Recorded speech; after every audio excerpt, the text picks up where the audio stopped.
Gente, boa noite. Mais uma vez, todos bem-vindos e bem-vindas a mais uma live aí. Demoramos um pouco para começar, porque estávamos organizando aqui a nossa estrutura, mas estamos por aqui. Hoje é dia de falar sobre o Evangelho e a intolerância religiosa. E se você quiser deixar alguma sugestão, alguma pergunta, use a área dos comentários aí, que a sua pergunta é muito bem-vinda. Pedimos a gentileza de focar nas perguntas, porque às vezes para responder um comentário demora muito, e aí a gente gasta muito tempo. A nossa ideia, né, é aqui não ficar mais de uma hora, né, na live, até para não se estender, não ficar uma coisa cansativa, né? Então hoje nosso papo aqui é sobre Evangelho e intolerância religiosa. Achamos que é um tema extremamente relevante para o nosso tempo, tratar sobre esse assunto, e necessário. E pertinente, né, nossa proposta de espiritualidade teológica. Mais uma vez, estamos aí, pastor. É isso aí, meu camarada Will. Boa noite a todo mundo que está acompanhando a gente aí. Mais uma vez é um prazer poder estar tratando de um assunto tão importante para todos nós. Perfeito. Então eu só consigo começar com uma pergunta. Vamos lá, diga lá. Deus é evangélico? Uma boa pergunta, Will. Deus é evangélico? Não. Deus não é evangélico, Deus não é católico, Deus não é judeu. Deus não tem nenhuma religião. Deus simplesmente é.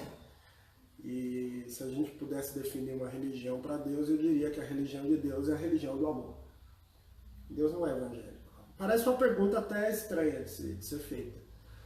Mas, de uma maneira até inconsciente na cabeça de muita gente, é como se Deus de fato fosse da nossa religião.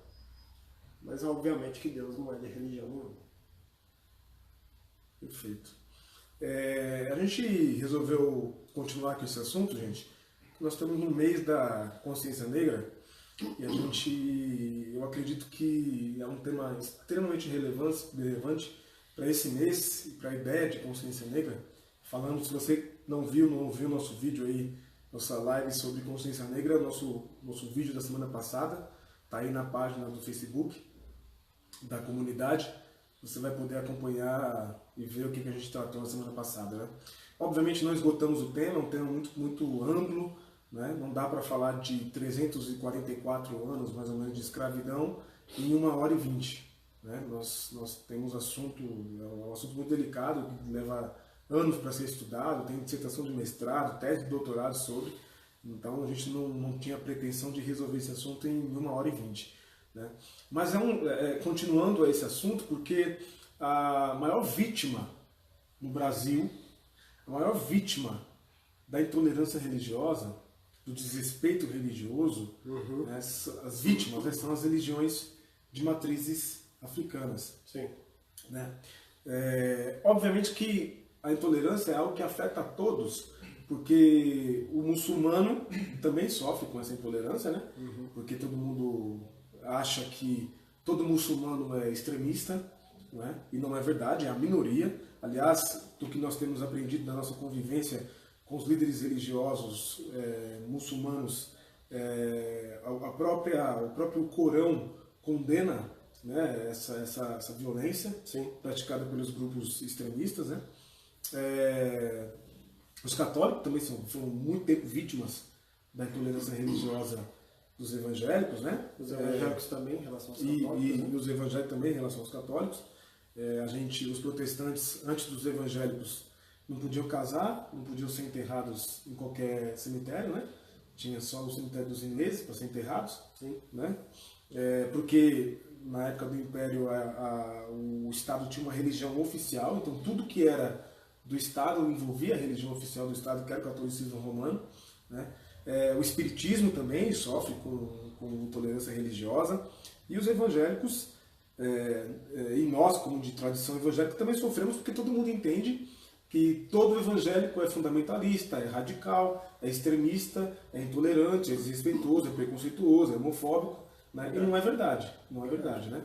É possível ser evangélico ou ter uma tradição religiosa evangélica sem ser preconceituoso, homofóbico, né? Nesse aspecto, queria que a gente começasse então a tocar nesse assunto, pastor.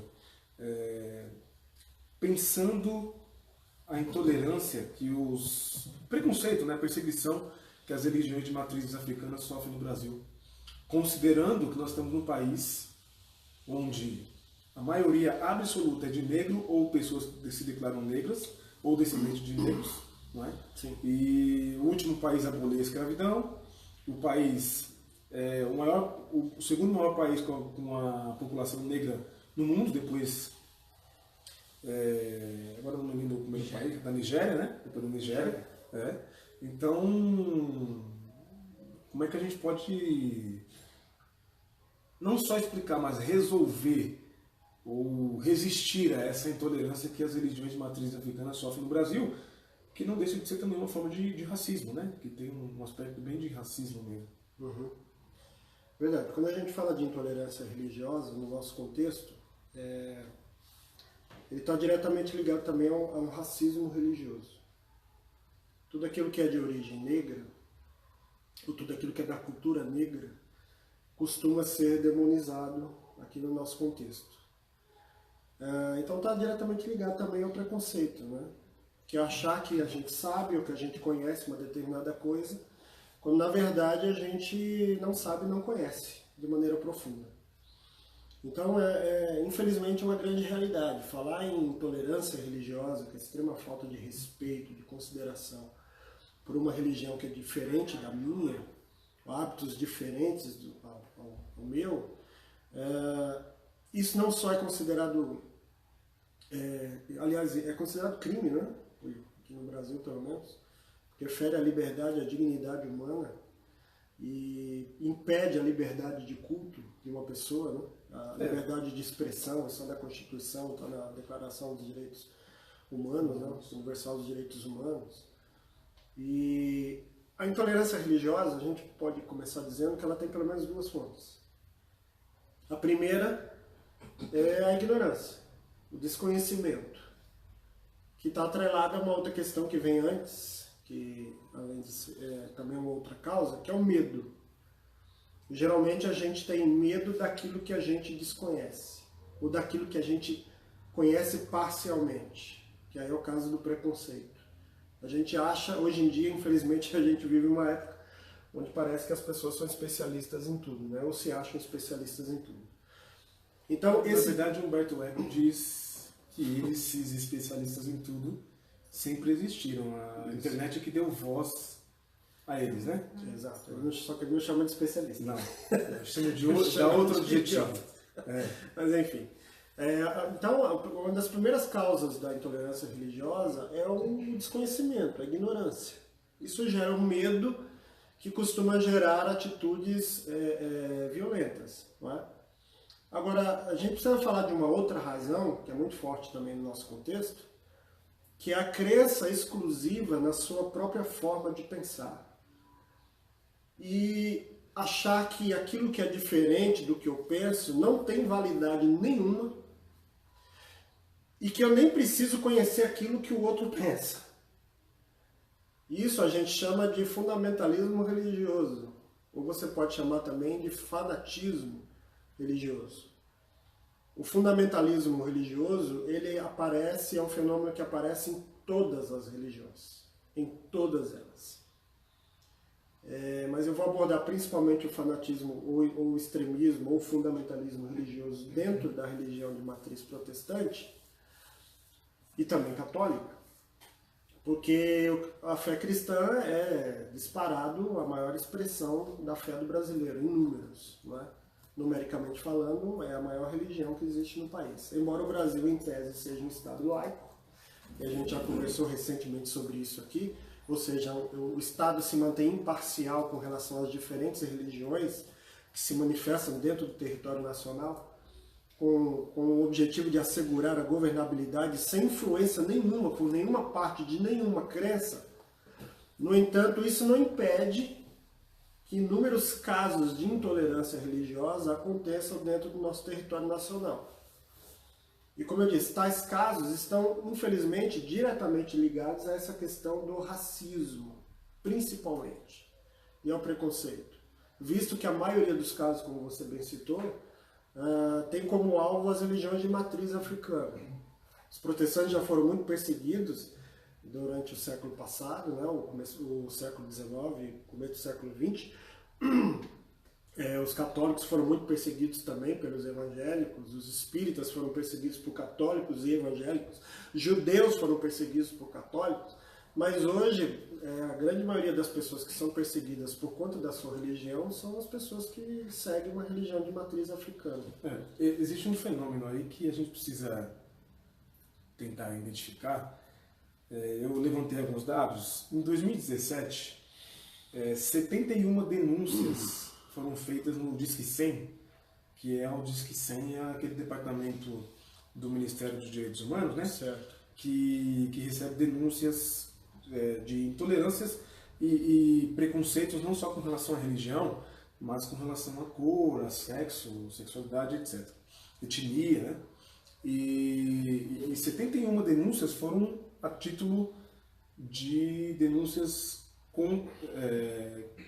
que alertavam sobre uma ofensa religiosa com relação às religiões de matriz africana, né?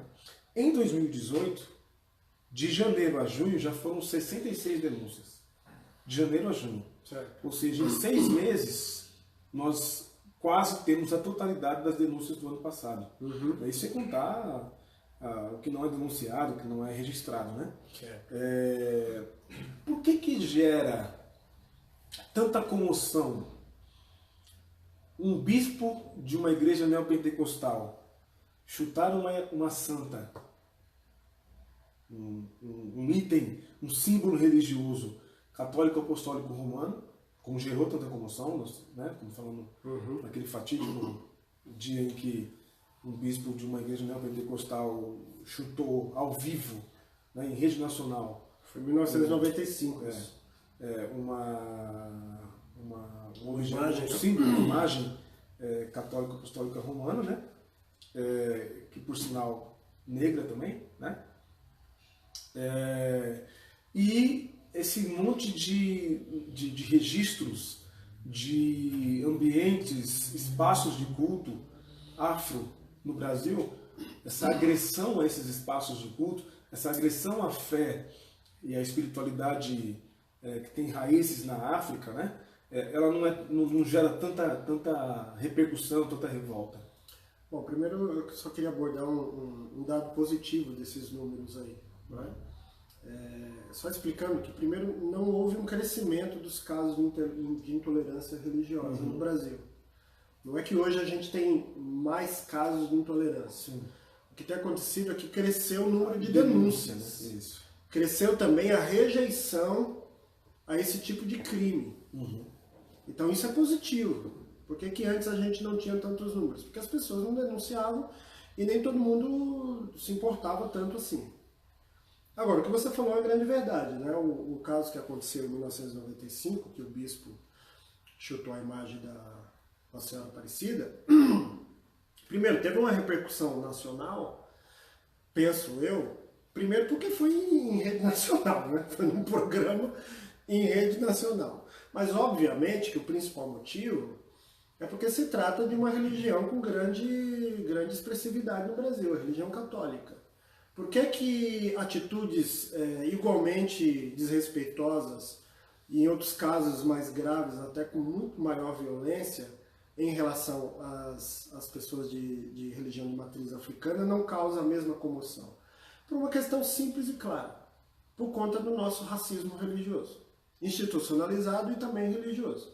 Porque se trata de uma religião de minorias, de uma minoria da população. A gente sabe que o número das pessoas que são adeptas do candomblé, da umbanda, ele é cada vez menor, não é? E então não há essa representatividade e as pessoas pouco suportam. E aí tem toda uma questão de racismo que está por detrás. Então se trata de uma religião de negros, boa parte deles de pobres, Feminina, muitas mulheres. Muitos homoafetivos, né? Sim. Muitos gays, muitas lésbicas, né? Então não há, obviamente não tem a mesma repercussão. Agora, de novo, o dado positivo é que isso vem mudando. Ainda está muito longe do ideal, é verdade. Mas isso tem mudado nos últimos anos. E isso se comprova pelo número de denúncias que tem surgido. Porque esse tipo de intolerância, contra as pessoas de religião de matriz africana, isso sempre existiu. Aliás, durante uma época no Brasil era crime, foi considerado crime. Não só a Umbanda e o Candomblé, mas também o Espiritismo. Foi considerado crime aqui no país. As pessoas iam presas por causa disso. Você falou o exercício da fé ou a intolerância? Não, o exercício da fé. A fé das pessoas que praticavam a religião da Umbanda, do Candomblé, do Espiritismo, durante uma época elas corriam risco de ir para a prisão. Né? Porque eu trouxe aqui a Lei 9.459, de 97, prevê reclusão, pena de reclusão e multa, reclusão de 3 anos, para quem pratica a intolerância religiosa, para quem ofende alguém por conta da sua etnia, sua religião ou a sua raça. Né? A lei é de 1997. 97, E antes disso, imagina o quanto não havia de intolerância. Existia uma lei de 89, que era um pouco mais branda, e ela foi alterada em 97. Né? Mas o fato é que pouco se fala sobre esse tipo de prisão, de condenação, de julgamento, porque os juízes ou os delegados, no momento ali de fazer a apuração policial, né, a investigação policial, ou a identificação policial e os julgamentos são mais brandos, né, uma questão de interpretação, resolvem não prender por esses motivos. Né. Sem falar na Constituição Federal, que prevê a liberdade de culto, prevê a proteção aos ambientes religiosos, ao culto, né? A Constituição também trata sobre isso, no artigo 5º, no seu artigo 5º. Mas, pastor, uma pergunta que eu preciso fazer a você. O Exu não é o diabo? É o que dizem aí, que o Exu é o diabo? Então, de novo, tem a ver com os nossos preconceitos. Não é?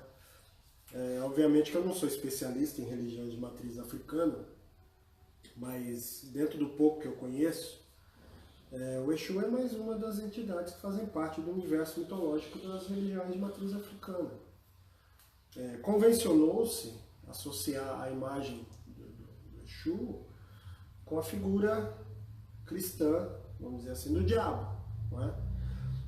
Para ser sincero, eu não sei qual o lugar que o Exu ocupa dentro do universo religioso da Umbanda, por exemplo. Não sei, Candomblé, enfim. Mas nós que somos de uma outra religião cristã, automaticamente a gente associa como algo maligno. Do pouco que eu sei, a figura de um ser que materializa ou personifica o mal, na Umbanda e no Candomblé não existe. Né? A compreensão desse tipo de fé é que o mal é causado pelo ser humano e ele é o responsável maior por toda a maldade, né? Pela maldade que ele pratica. Então ainda não existe essa figura de um ser que reúne em si, ou que tem em si, toda a maldade, que deve ser combatido. Né? Por isso que a gente comete um grande equívoco e uma certa maldade, maldade mesmo, relacionar uma entidade da religião, que não é a nossa religião, que não é a nossa fé, a um ser que nós cremos que reúne em si toda a maldade, né? Chega a ser desonesto, né? com religiões que não têm essa visão de mundo. E aí, pensando nesse aspecto, fica mais uma pergunta, até mesmo sobre a relação dos evangélicos com esse respeito com outras religiões. Até que ponto a gente deve ser respeitoso sem limites, né? Mas até que ponto a gente tem de dialogar com outra religião? Tem um limite? Tem uma régua? Não, acredito que não. No que diz respeito a diálogo, a aproximação, a acolhimento, aqui a gente já está tratando de uma maneira mais prática, né? Como é que a gente pode lidar para evitar ou para acabar de vez com essa prática tão abominável, né? Que é a prática da intolerância, o desrespeito à religião do outro. Eu acho que a gente precisa trocar a hostilidade pela hospitalidade. Ser hostil à religião do outro, simplesmente porque ela é diferente da minha, Isso é incompatível com o ensinamento de Cristo e com a mensagem do Evangelho que ele nos deixou. Um ponto, me permita interrompendo. Sim. Um ponto interessante é que não há, em nenhum momento dos evangelhos, Jesus recriminando outra religião ou qualquer outra religião. Né? Isso é muito interessante. Eu gosto sempre de mencionar aquele texto onde os discípulos estão espantados que tem alguém expulsando demônios em nome de Jesus, fazendo bem, alguma coisa nesse sentido. Chegam a Jesus e falam: Senhor, tem um de nós que está fazendo sinais, milagres, alguma coisa nesse sentido, e o Senhor precisa... Não anda conosco. Não anda conosco, não dos nossos, né? E Jesus disse que se ele, ainda que não seja um dos nossos, mas se faz o que é bom e bem, deixe ele. Né? A gente não vê Jesus recriminando pessoas, né? E o que mais se vê hoje no Brasil é os que se dizem discípulos de Jesus, né? Conseguem conciliar a linguagem do amor com a linguagem da recriminação, do ódio, da intolerância. Né? Então, não faz o menor sentido. Acho que não há limite para o diálogo. Só compreendendo que diálogo interreligioso não significa sincretismo religioso. A gente já repetiu isso aqui outras vezes. Não é porque eu dialogo com outras religiões que eu estou abrindo mão da minha religião e daquilo que eu creio. Não se trata disso. Se trata de um movimento de aproximação, que sempre foi um movimento manifestado pelo Cristo. Jesus sempre se aproximou de todas as pessoas, independentemente da sua condição humana, independente da sua condição sexual, do seu status social e da sua religião. Jesus elogia a fé de um centurião romano que é pagão. Sim. Ele não é cristão, ele é pagão. Do ponto de vista dos judeus, do judaísmo da época, do próprio Cristo, esse homem tinha uma religião pagã. E Jesus tem a ousadia de dizer que ele não viu tamanha fé em todo Israel. Que entre os próprios judeus ele não viu alguém com uma fé tão profunda. Jesus elogia a postura de uma mulher que é cananeia, que é de uma outra etnia e, consequentemente, era de uma outra religião, diferente da dele. Jesus elogia ou faz uma promessa linda ao ladrão que está sendo crucificado ao seu lado, sendo que esse cara não conhece absolutamente nada dos conteúdos daquilo que Jesus havia ensinado. Então olha a postura que Jesus tem em relação a essas pessoas. Jesus foi rejeitado pelos samaritanos, e aí os seus discípulos ficam revoltadíssimos, como muitos discípulos hoje, né? Que quando as pessoas têm uma postura de rejeição à nossa religião evangélica, muita gente fica revoltada, indignada, e aí já roga as piores pragas, né? E condena as pessoas ao fogo do inferno. E esses discípulos de Jesus disseram: mestre, só quer que a gente peça que isso é fogo do céu. Haja condenação divina sobre essas pessoas, que elas sejam condenadas ao fogo? E Jesus olha e diz: vocês não entenderam absolutamente nada a minha mensagem. Se as pessoas rejeitam a mensagem que Jesus está trazendo, não significa que elas têm que queimar no fogo do inferno, não. Então o exemplo de Jesus mostra que o ódio, a intolerância, o desrespeito a qualquer religião que seja, isso é incompatível com a mensagem de Jesus. É o próprio testemunho do Cristo quem revela isso. Porque curiosamente, pensando nesse aspecto, você não vê Jesus atrelando a figura do diabo a nenhuma religião diferente da dele. Jesus era judeu. Sim. Jesus não era cristão, era judeu. E você não vê Jesus atribuindo a figura do diabo, atrelando a figura do diabo a nenhuma outra religião. Pelo contrário, Jesus chama Pedro de diabo, um discípulo dele. E diz que os sacerdotes, os fariseus, né, são Sim, filhos do diabo. Exato. E também tem o texto de Jesus conversando com a samaritana, que é outra religião, e não é só outra religião, é uma religião que os judeus à época repugnavam, não só pelo fato religioso, mas pelo fato geográfico, histórico, né? Da nacionalidade do samaritano. Né? A gente não vê Jesus recriminando étnica que havia. Sim, a rivalidade étnica, exato. Você não vê Jesus recriminando em momento nenhum outra religião, né? Jesus sempre condena atitudes que são antivida, que conspiram contra a dignidade humana. Ora, uma atitude de intolerância, de ódio a uma outra pessoa por ser de uma outra matriz religiosa é algo que conspira contra a dignidade dessa pessoa, contra a humanidade dela, contra a sua liberdade de culto, de crença. Então, automaticamente, essa atitude ela é anticristo, ela é antibíblica, ela é anti-evangelho, ela é anti-Deus. Porque, de novo, é incompatível com aquilo que Jesus deixou para nós como testemunho de vida. Dá para dialogar sem negociar as nossas, Claro, os nossos dogmas, as nossas verdades? perfeitamente possível. O diálogo é encontro, é acolhimento, de novo. Né? Eu gosto muito de um livro do rabino Newton Bonder. O título do livro, se eu não estou enganado, é Tirando os Sapatos. Ele faz uma viagem pela região do Oriente Médio e, num determinado momento, ele se vê entre os palestinos e entre os árabes. E no primeiro momento ele fica incomodado com aquilo, como judeu, não é? Ele sabe dos conflitos étnicos, ele sabe de toda a questão histórica, né? De muita rivalidade, mas ele vai aprendendo no contato, na conversa, no diálogo, ele é acolhido, né? por palestinos, por árabes, e ele vai percebendo nessa prática mútua do diálogo um espaço de harmonia e de realmente proximidade.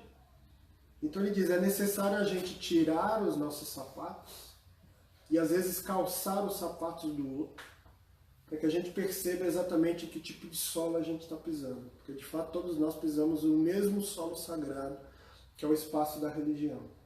E toda religião tem como princípio básico a promoção do amor, da vida, né, do perdão, da graça, não o ódio, a intolerância, o distanciamento, pelo contrário. Então, esse acolhimento, eu vejo o diálogo religioso exatamente como esse acolhimento, de ouvir o que o outro tem a dizer, de saber que eu posso aprender com ele, ainda que a religião dele seja muito diferente da minha. Embora algumas coisas talvez não me sirvam no primeiro momento, mas eu não preciso simplesmente descartar o todo, né? O velho ditado de jogar a água do banho com a criança fora. Há muitas coisas bonitas em todas as religiões, inclusive nas religiões de matriz africana.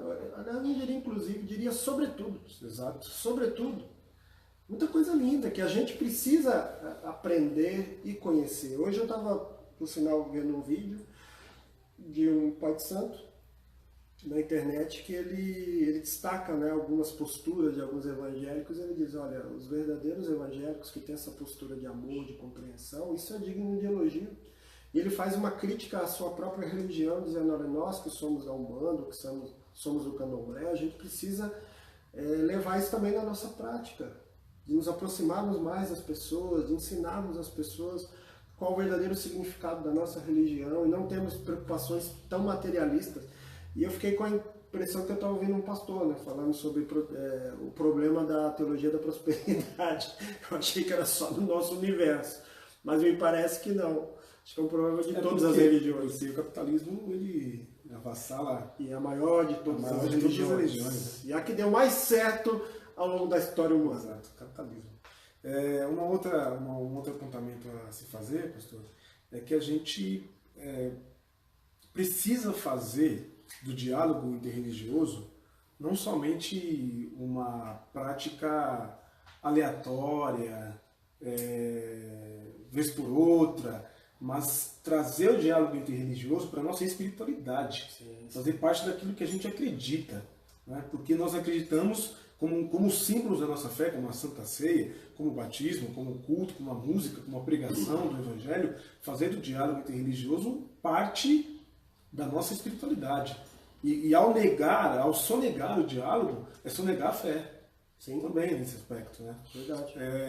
Você falava aí sobre essa questão da percepção da espiritualidade de matriz africana, e eu acredito que um aspecto importante que a gente precisa ressaltar é que a gente tem que sair um pouco dessa ideia de tolerância, né? Porque tolerância dá a ideia de que a gente, eu te tolero porque você é diferente de mim, mas eu te tolero. E eu gosto muito dessa ideia da coexistência, né? De que a gente pode existir, coexistir no mundo, lutando pela vida em favor do que é bom, do que é belo, do que faz bem, né? E não necessariamente anulando uns aos outros, né? Eu acho que essa é uma mensagem, inclusive, que tem a ver, é uma prática, inclusive, que tem a ver com a mensagem do Evangelho, né? Jesus, em que pese revoltado com os seus líderes religiosos, conviveu com eles também. Sim. Né? Ainda que eu não concorde com alguma prática ou algum item dentro de uma determinada religião que seja diferente da minha, eu preciso respeitar. E respeitar é dar ao outro total condição de exercer a religião que ele tem. Sim. Claro, se não é algo que fere, né, a segurança de outras pessoas, a integridade física, moral de outras pessoas, o que quer que seja, algo que não seja de fato contra aquilo que é considerado bom e saudável, isso tem que ser respeitado. O direito à prática religiosa. Então, independe se eu gosto, se eu não gosto, se eu aceito, se eu não aceito, se eu concordo, se eu discordo. Tem que haver respeito. E, de fato, eu acho que a palavra tolerância não é das melhores. Eu acho que respeito ou coexistência, como você sugeriu, são palavras mais adequadas para a gente lidar com essa questão. Maravilha. Vale, quem está aí online que a gente possa... Tem muita gente. Tem muita gente, dá um abraço. Tem Douglas, tem Eric, tem Rodrigo, tem Simone, Vivi, Marcelo Gomes, enfim, nossa, tem muita gente. Vou dar um abração para todos, todo mundo os mais distantes. Eric, Douglas, nosso. O que está em Portugal? Não? O Douglas da Vera. O Douglas da Vera. Douglas Ratos. Douglas Ratos. Também. Não está em Portugal, mas está aqui, Guarulhos, que é quase Exato. Portugal já. Vou dar um beijo, um abraço para todo mundo, vocês são sempre muito bem-vindos, são do nosso gente da gente, né? É isso aí, é um prazer ter todo mundo aí com a gente. Antes da gente continuar, tem alguma pergunta bacana para a gente poder fazer aqui no meio da conversa? O Rodrigo colocou no momento aqui que você estava falando de determinado ponto, que ele diz assim: como conciliar o ninguém vem ao Pai a não ser por mim, Jesus, com a tolerância religiosa? Boa parte dos evangélicos se utiliza dessa passagem para se enxergar como a única expressão salvadora de fé. Eu ia tocar nesse assunto mais à frente. Boa pergunta. Mas já que tocaram, acho que ninguém... Aliás, eu quero sugerir... Você lembra o nome da pregação? O título da pregação que você falou sobre isso? Foi recente, foi acho que há 2 meses. Não vai lembrar, né? Mas pouca memória não me permite. Mas eu me lembro, acho que você vai falar sobre isso, mas eu me lembro de uma reflexão que você trouxe para a comunidade, onde você fala que nada que é feito no amor em favor da vida é feito fora de Cristo. Né? Nós, os cristãos, em modo geral, a gente tem a pretensão muito tola de acreditar que nós temos a exclusividade de Jesus, né? Ou de que Jesus ele é patrimônio pessoal e exclusivo da religião evangélica ou da religião católica. Absolutamente. Absolutamente. Não há como chegar ao Pai senão através de um caminho que é de verdade e de vida, que o próprio Jesus fala. Ele é o caminho, aliás, que conduz à verdade e à vida. E, de fato, não há outro caminho. A questão é que a gente acredita que esse caminho é o caminho da religião. Mas o caminho é Cristo. Não é o protestantismo, não é o catolicismo, não é a Umbanda, não é o candomblé, não é o espiritismo. Automaticamente vão me rotular de universalista. Mas eu não tenho nenhum problema. O rótulo não me define, eu não tenho nenhum problema também. Como é que dizer que ele eu li esses dias? Se Se não te chamaram de comunista esse ano, tem alguma coisa errada com você, né? Comunista já me chamaram. Agora só falta me chamar de universalista. Tá certo. Porque infelizmente a gente tem a ideia de que fala-se tanto que Jesus não veio pregar religião, fala-se tanto que Jesus não é religião, não é sinônimo de religião, mas acredita-se piamente de que Jesus é evangélico, Jesus é cristão. E não é. Não. Né? A religião, como dizia o professor Rubem Alves, é um problema exclusivamente nosso. Deus não tem esse problema para resolver. O problema da religião é nosso, humano. Né? E isso que você falou é de uma beleza incrível. Jesus não veio pregar uma religião, Jesus é um estilo de vida. Verdade. Uma conduta, uma ética. Nós já falamos aqui, inclusive. Eu acho que a gente precisa fazer uma distinção entre espiritualidade e religião. Sim. A espiritualidade seria a promoção da justiça, da solidariedade, da dignidade humana, né? De uma vida transformada, de uma vida nova, que a gente poderia chamar de boas maneiras. A espiritualidade é um exercício de transcender além da sobrevivência biológica. Em outras palavras, é nós nos humanizarmos. Isso é espiritualidade. E a gente pode encontrar espiritualidade dentro de qualquer religião. A religião, por si só, ela precisa se institucionalizar para ter continuidade histórica. Então, a religião, de fato, não é só um problema nosso, mas é uma obra nossa, é um empreendimento humano. Assim como a política, né? E esse movimento, esse processo da religião, ele já se mostrou perigoso ao longo da história da própria humanidade. Desde os profetas bíblicos, passando por Jesus de Nazaré, a Inquisição, e ao fundamentalismo moderno, o rastro religioso salpicou a história humana de sangue. Inclusive a nossa religião cristã. Então a gente precisa fazer uma distinção do que a gente está falando, do que a gente está buscando de fato. Não é a religião por si só, porque, de novo, a religião também traz a sua matriz, seja ela qual for, ideais de igualdade, de amor, de bondade, de justiça, de misericórdia, de perdão. Só que a gente sabe que na prática religiosa, ao longo da história humana, isso foi bem diferente. Porque, de novo, para a religião continuar, ter continuidade histórica, ela precisa se institucionalizar. E muitas vezes, para se institucionalizar, ela tem que usar da violência e da força. Só que Jesus não propôs absolutamente nada disso. Hoje não dá, a gente não consegue descolar, talvez, a ideia da fé cristã da religião cristã. É um esforço que a gente não conseguiria realizar. Mas a gente pode tentar diminuir um pouco essa estrutura religiosa em nome de uma espiritualidade que de fato seja a favor da vida. Tiago diz que toda boa dádiva, todo dom perfeito, vem do Pai das Luzes. Que não há variação. Ou seja, onde não há variação.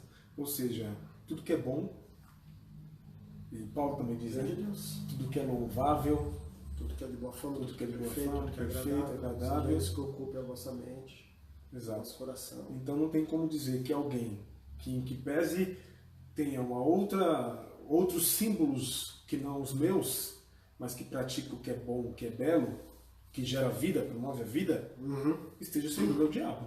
Sim. Então isso vale para a gente pensar algo muito importante, que a gente não pode perpetuar qualquer tradição simplesmente porque sempre foi feita assim. A gente não pode perpetuar uma prática, seja ela qual for, inclusive a prática da intolerância, porque às vezes a intolerância religiosa ela é ensinada desde a escola bíblica dominical. Ah, com certeza. Tá? Tem uma disciplina que em alguns seminários existem, que é a apologética, que traduzindo seria a defesa da fé, mas muitas vezes é a defesa agressiva da fé. É que na verdade não é uma defesa da fé, né, pastor? Não é. É uma defesa da religião, de agredir a religião dos outros. Eu tive essa disciplina no seminário, mas ela foi passada de uma maneira bem diferente. Porque o meu professor, além de ser uma pessoa que lidava com diversas religiões, porque a família dele era multirreligiosa, até citar o nome dele aqui, o professor Aldo Menezes, era uma pessoa que tinha um olhar muito diferenciado. Ele sempre dizia, olha, a melhor forma de você lidar com a religião do outro é você tentar compreendê-la. É você perceber que na maioria das vezes há mais semelhanças do que diferenças. Há mais coisas que nos aproximam do que nos distancia. Esse é o lance da empatia, né? É a mesma coisa da questão do negro. Isso. Não é? E essa é uma máxima do Evangelho. Não faça ao outro aquilo que você não quer que faça a você mesmo. Se você quer ser respeitado, quer ser bem tratado, quer ter liberdade religiosa, então permita que o outro também tenha isso. Perfeito. Isso é bom para todo mundo. Para todo mundo. Liberdade. Todo mundo. O Douglas Ratos fez aqui uma pergunta, ele diz assim, as religiões afro não fazem proselitismo como as outras religiões? As religiões afro não fazem proselitismo. Eu acredito que tem problema de proselitismo em toda religião, né? Acho que sim. Isso é um problema não de religião A ou B, isso é um problema do fenômeno religioso.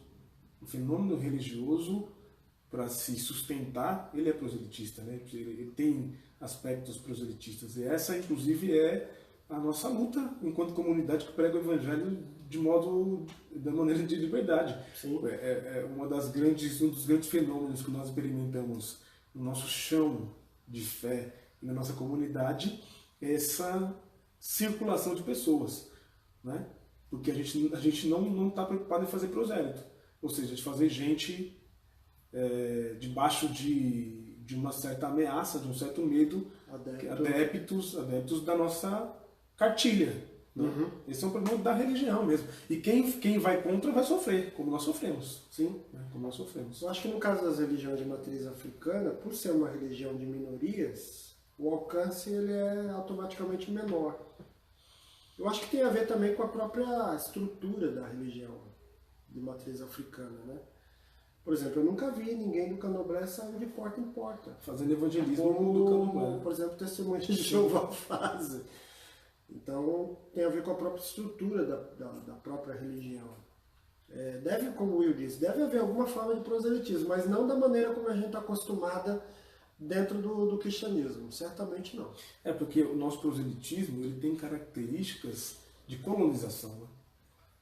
O nosso proselitismo tem características de você ir até o outro, desconstituí-lo, Sim. E dizer, ó, tudo que você faz está errado. E aqui tem um outro alerta para nós, como prática, como que a gente pode lidar com essa questão da intolerância religiosa. Além de não perpetuar uma tradição quando não souber por que ela existe, não é? Então, só voltando um pouco a essa questão, é que muitas instituições se engessam ao longo da história porque elas não arriscam sair da bitola do tradicionalismo, sair do limite que lhe foi definido. Então, uma pergunta que precisa ser feita, que a gente precisa fazer em relação aos nossos formalismos religiosos, não é? Por que a gente faz o que a gente faz? Por que a gente prega? Por que a gente aceita e por que a gente repete determinadas ideias, conceitos e comportamentos? Se não tiver uma resposta boa, satisfatória, significativa, pode descartar, meu amigo. Então, uma segunda lição dentro disso que você mencionou, essa coisa do proselitismo, é não queira converter as pessoas à sua doutrina. Porque o proselitismo é isso.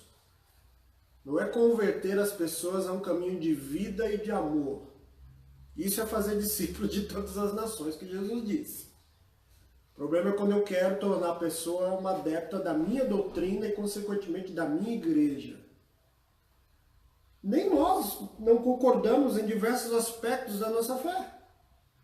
Se a gente for discutir aqui qualquer tema da nossa teologia, em algum momento a gente vai se contradizer, porque são tantas questões. Então, para que converter as pessoas à nossa verdade pessoal?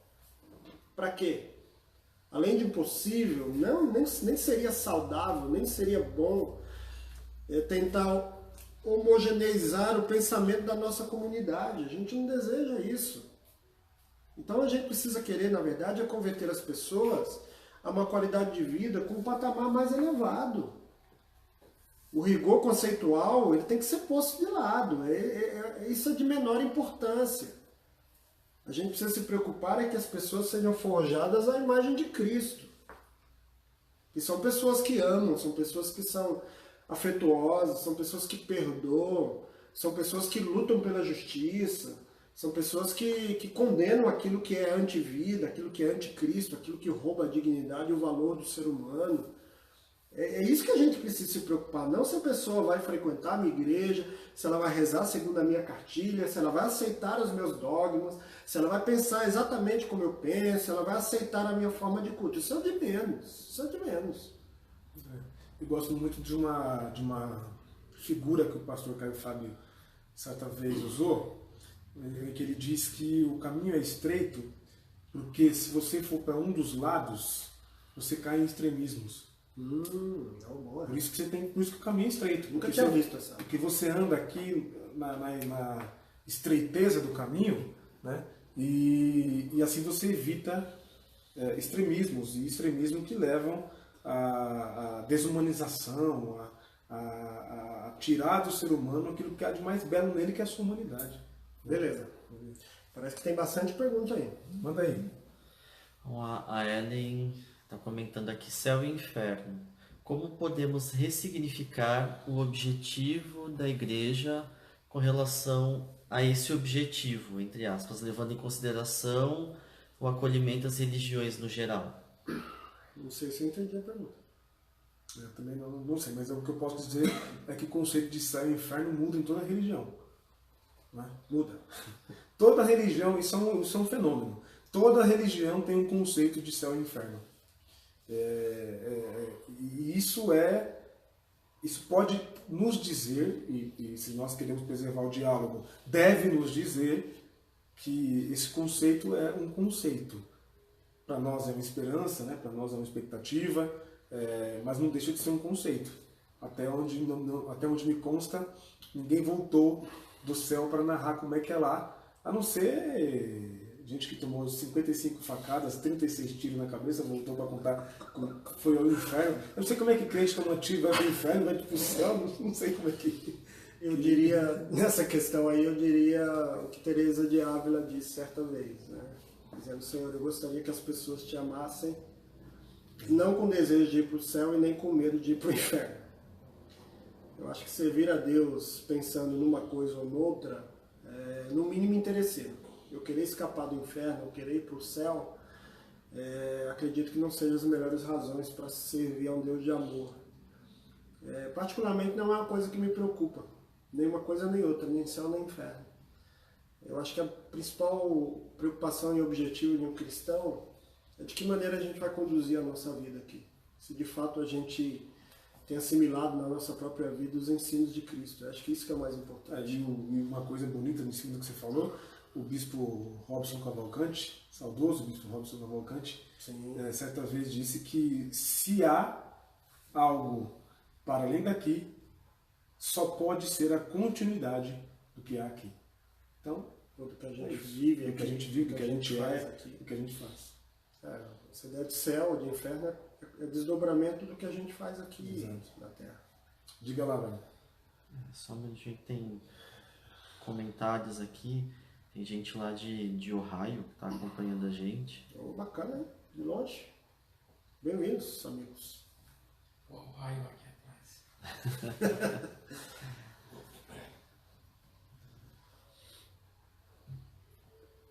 Diga lá. A Ellen falou que ela estava comentando mesmo da questão do céu e do inferno. O Inácio Sebastião ele gostaria de saber, no caso, entre cristãos, o que classificaria como religião ou doutrina que em certas denominações guardam o sábado e dizem que Jesus não aboliu nenhuma lei e que em Apocalipse capítulo 1, versículo 10... que o dia do Senhor nada tem a ver de ser santificado. Outras não acreditam na Trindade, mas falam de Jesus e do Espírito Santo. Ele diz que precisa de uma explicação para entender melhor isso. Eu gosto de pergunta fácil assim. Bom, ele deve estar falando da religião adventista, né? Essa questão do sábado, enfim. Tem até uma série de detalhes aí, Inácio, que particularmente eu até desconheço mesmo, enfim. Mas para tentar resumir, gente, há religiões das mais diversas, não é? E acho que se a gente for entrar por esse caminho, a gente vai ficar aqui tentando definir qual religião é correta, qual religião é errada, qual é aquela que é verdadeira, qual é aquela que é falsa. Enfim, eu acho que a proposta nem é essa. A grande questão e aqui sem querer cair numa subjetividade profunda, é aquilo que faz sentido na tua existência, na tua vida. Se a pessoa é de uma outra matriz religiosa, que é diferente da minha, precisaria entender e compreender como é que ela lida com essa religião no seu dia a dia. De que forma que a sua religião lhe responde perante as demandas da vida. Algumas religiões são fundamentadas em cima de regras, de muitas regras, né? A religião adventista, por exemplo, é uma dessas. Tem uma série de normas, guardar o sábado, se abster de determinados alimentos. E aí tem questões aí que são mais minúcias, né? Religião que crê na Trindade, que não crê na Trindade, enfim. É que a gente precisa deixar esse costume que nós temos desde pequeno de lidar com a religião como algo que veio de cima para baixo, né? E a gente tem que abandonar essa prática. A religião é um fenômeno humano, né? Um fenômeno histórico e um fenômeno humano. Sim. Não tem como escapar. Todas as religiões hoje no mundo têm uma origem histórica, localizada num tempo, num determinado lugar, uma cultura, e que se espalharam pelo mundo, né? E que respondiam a demanda. Algumas pessoas acreditam que respondem às demandas atuais, outras não. A gente, por exemplo, sobre o sábado, a resposta de Jesus é válida. Foi o sábado criado para o homem, não o homem para o sábado. Então, se o sábado faz sentido, te faz bem e faz você mais humano, não guarde só o sábado, guarde domingo, segunda, terça, quarta, quinta e sexta-feira. Exatamente. É isso. Exatamente. Agora, a questão de crer ou não na Trindade, isso é um dogma da religião cristã, que foi concebida em um dos conselhos, né, na história da cristandade, e que, veja, essa questão da Trindade ela é tão complexa que até hoje a gente não consegue explicar. Então, você crer ou não na Trindade não é a condição sine qua non de salvação ou de ser de fato um seguidora de Cristo. No tempo dos apóstolos, por exemplo, essa ideia ainda não estava conceituada, solidificada. E não houve nenhum problema em relação a isso. Jesus não deixou nenhum ensino detalhado sobre o significado da Trindade, a importância da crença na Trindade. Nós cremos na Trindade como cristãos por fazer parte da nossa herança cristã. Basicamente isso. Agora, nunca vejo isso como uma questão de suma importância. Assim, de maneira direta, não. De maneira direta, não. Próximo, vai. É o Paulo, nosso querido amigo, marido da Antônia. Grande Paulo. Ele pergunta: como poderíamos evangelizar sem nos deixarmos levar pelos preconceitos que muitas vezes ouvimos dentro de nossas comunidades? Como poder demonstrar isso de uma maneira fácil para que possa haver uma compreensão sem resultar num julgamento fanático? Eu vejo que o nosso evangelismo tem que se apegar ao aspecto de que ele é um elemento da religião. E religião significa religar. Religar ao quê? Então, se é religar o homem a um dogma, ou uma cartilha de dogmas, ou a uma doutrina religiosa, seu evangelismo vai obedecer a esse religamento.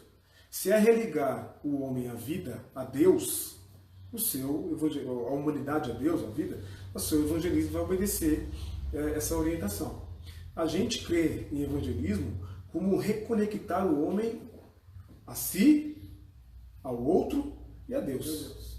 Essa é a nossa ideia de evangelismo. Se o evangelismo que nós praticamos é um evangelismo sectarista, um evangelismo de cabresto, de proselitismo, de fazer gente, como disse já o Daniel, de adeptos, né? Esse evangelismo nada mais é do que uma forma de colonização, porque a colonização foi assim, né?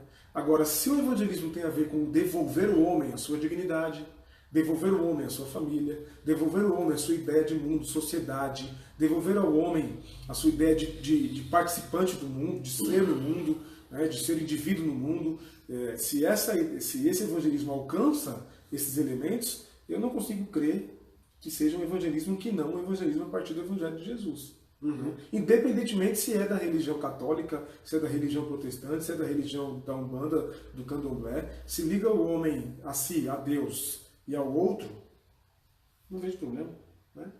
Eu acredito que o evangelismo não é uma prática pontual, estanque, né? A gente marca um domingo à Sim, tarde, vamos vamos sair por aí. sair, nós, a nossa comunidade ali na Vila Formosa, para fazer evangelismo.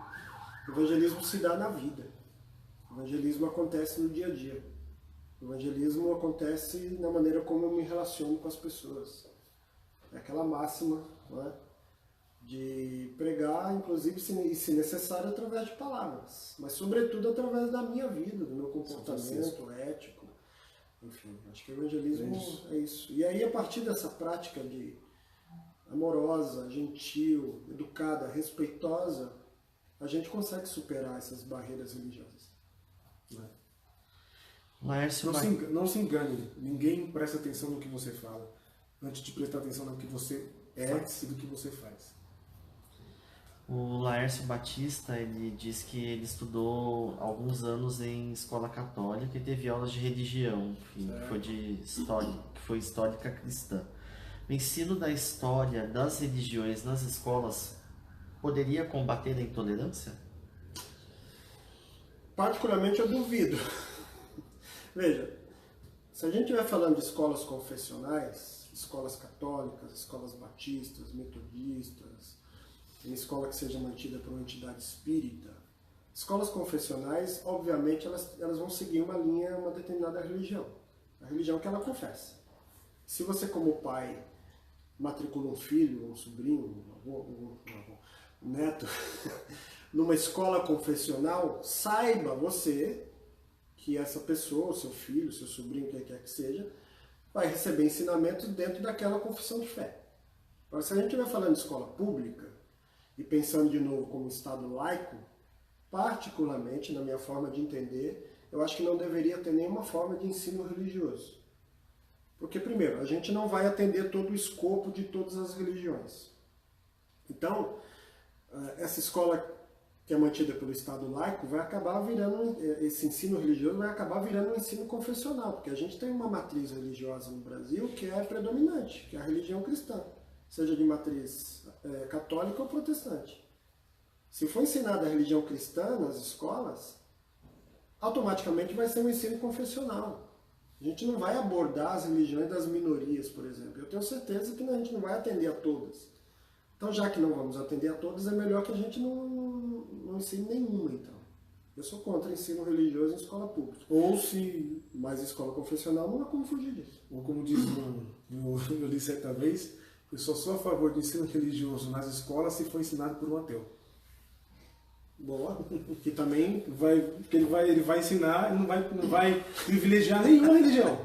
Né? é verdade. É isso. Inclusive, o ateísmo também precisa ser respeitado como não religião, como uma expressão, ou o agnosticismo, que é aquele que diz eu não sei, eu não conheço, eu desconheço, ele também precisa ser respeitado nas suas ideias e na sua opinião. Trabalho? As perguntas? É isso. Perfeito, meus amigos. É isso, gente. Eu quero só deixar aqui registrado para vocês o Disque 100, que é um disque do Ministério dos Direitos Humanos, para você fazer a denúncia aí sobre intolerância religiosa, perseguição religiosa, e não só religiosa, mas de etnias e de raças. A ouvidoria da Secretaria de Direitos Humanos aqui da capital de São Paulo, que é o 3113-8697, também, se você presenciar alguma intolerância religiosa, né, sobretudo essas que destroem templos religiosos de outras religiões, pode ligar, pode fazer denúncia, que eles vão trabalhar nisso. E o site do Ministério Público de São Paulo, para quem é de São Paulo, mas todos os estados da federação têm o seu Ministério Público. Aqui em São Paulo é o www.mpsp.mp.br, onde você também pode fazer ali uma denúncia e o MP vai investigar, vai averiguar e vai trabalhar para que a pessoa, se porventura for o caso, seja punida, pessoa ou grupo religioso. Diga lá. Diga. Vai. Surgiu só mais uma pergunta aqui. O Claudinho está aqui acompanhando com a gente. Já ia perguntar se eu tenho uma pergunta do Claudinho. Ele fez um grande texto aqui. Os índios foram as primeiras vítimas de intolerância religiosa durante a colonização. Durante outros momentos da história, podemos ver religiões de povos menos influentes e menos poderosos como vítimas mais constantes de intolerância religiosa. Na opinião de vocês, hoje em 2018, a intolerância religiosa ainda é mantida por hoje aspirações e motivações parecidas com as colonialistas, no intuito de manter o poder em uma sociedade ou pequeno grupo, a intolerância religiosa é incentivada dentro de igrejas evangélicas porque ajuda a manter os evangélicos sob controle?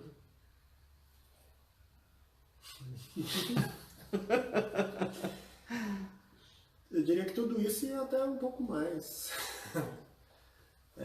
Eu acho que o principal objetivo, não sei se poderia dizer objetivo, mas o porquê de ainda continuar tanto essa questão da intolerância religiosa, é porque a religião precisa se perpetuar. E nessa tentativa de perpetuação, é inevitável que a gente vai eleger alguns inimigos, né? Então faz parte do processo e tem a ver com essa coisa de manipulação também, tem a ver com o medo, que eu já disse, da religião do outro, que é desconhecida a mim, é estranha para mim, portanto, se é desconhecida eu devo combatê-la, enfim, tem a ver com tudo isso. Existe um brocar da filosofia que diz que uma ideia que não pode ser questionada não deve ser seguida. O professor Rubem Alves trouxe isso para a religião, se não estou enganado, e disse o seguinte, que um Deus que não pode ser questionado não merece ser servido. Então, se a sua religião tem medo de você, enquanto membro, descobrir outras religiões e outras verdades, eu acho que o problema não é outra religião, é a sua religião, a sua proposta. Se ela é tão frágil assim, que ela pode ser abalada apenas pela compreensão de uma outra via, reveja se ela merece ser seguida. Uma coisa que eu ia ressaltar, não sei se tem alguém de matriz africana aqui assistindo a gente, de religião de matriz africana, mas quero me condoer com vocês, nós queremos nos condoer com vocês, que vimos recentemente um vídeo na internet, onde havia um culto, acho que não tenho enganado, do Candomblé, em um cemitério, e no próprio cemitério um grupo de evangélicos foram afrontar esse culto, né, da religião ali, e dizer para vocês que nem todo evangélico, nem todo cristão, nem todo seguidor de Jesus acha que afrontar é a solução para minimamente compartilhar a fé ou para aclarar sobre a nossa fé. Nós acreditamos que existem outros caminhos e outras vias, e nenhum deles é mais importante do que a via do respeito, do diálogo e do amor. Sem dúvida. Não só a gente não apenas deseja se condoer, mas também, em nome dos evangélicos, pedir perdão. Exato. Pedir perdão por essa prática. Porque o amor, ele não é um sentimento romântico. Amor é decisão, amor é ação concreta. E nós que somos da religião cristã, que temos ou deveríamos ter como máxima o amor que Deus tem por todos nós, a gente precisa de fato praticar o amor, não só falar de amor. A gente fala muito de amor e se pratica muito pouco em relação ao outro, aquele que é diferente de nós. Só pra gente finalizar, o Daniel Sanqueta, que está acompanhando aqui pelo Instagram com a gente, Daniel, um abraço. ele perguntou se tem algum livro que possa indicar sobre essa temática que vocês conhecem. Eu até perguntei para o Daniel se ele tinha trazido o livro do Gideon Alencar, recentemente lançado, Pentecostalismo e Ecumenismo, né? Acho que é isso, esse o título, né? Acho que é esse o título. Mas não está aqui, meu livro está no escritório. Recomendável. Na semana que vem a gente pode trazê-los e mencioná-los, mas Pentecostalismo e Ecumenismo. A Piedade Pervertida, do professor Ricardo Quadros Gouveia. Esse livro estava esgotado há um tempo atrás. Esse livro vai falar basicamente de intolerância não, fundamentalismo religioso, dentro do espectro cristão. E, de novo, não dá para falar em intolerância sem falar em fundamentalismo. Esse livro é um livro fininho, facílimo de ler, e um conteúdo riquíssimo que vale muito a pena. A Piedade Pervertida, do professor Ricardo Quadros Gouveia. Esqueci qual é a editora agora, mas é fácil de encontrar. Uma recomendação, acho que não sei se é Vozes, não, eu ia falar, mas não sei se é. Uma recomendação, acho que salutar aí é o seguinte: tem dúvidas sobre uma religião? Vá até ela, vai conhecê-la, vai questionar o seu líder, se te der abertura para isso, vai bater um papo com ele, chama para um café, né? Eu acho que esse é um bom caminho, né? E se você tem dúvida sobre a sua espiritualidade, se ela pode ser abalada ao descobrir uma outra espiritualidade, eu acho que você precisa rever seus conceitos. Repense a sua. Repense a sua, urgentemente.